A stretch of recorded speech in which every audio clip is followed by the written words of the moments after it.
Now to a very unusual sight captured on camera. Japanese and local astronomers say a Chinese satellite was recently seen beaming down green lasers over the islands.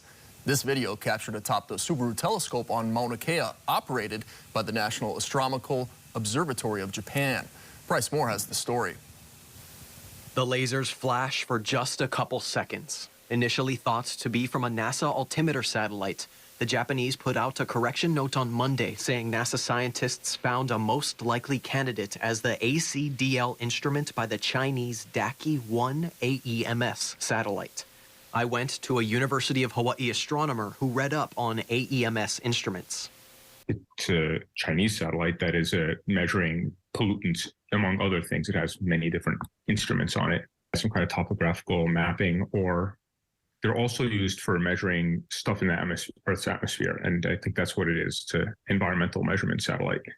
I also sat down with the former chief of staff of Marine Forces Pacific. He had some questions.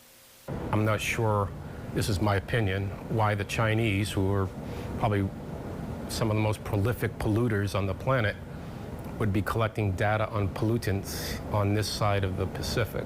Both experts say this isn't explicitly a spy satellite. It is cataloged and known by governments around the world.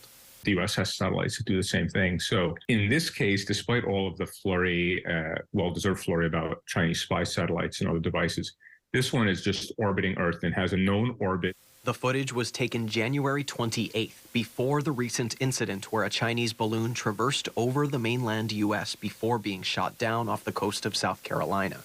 Which brings the question, how much is the Chinese military seeing?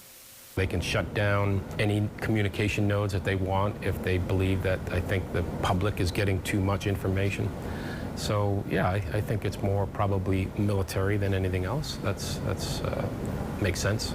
I had to ask, is this a risk to locals, to Hawaii? No, it's not a risk to Hawaii or any place else.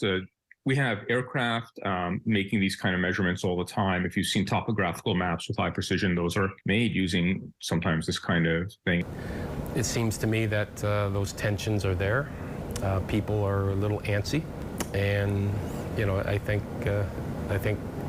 we just need to be a little bit more aware, vigilant. I reached out to the United States Space Force to see how often Chinese satellites scan Hawaii airspace and if there's been an explanation from China. Officials are working on getting me a response, and we'll bring that to you as soon as we hear back. Bryce Moore, KHON2 News, working for Hawaii.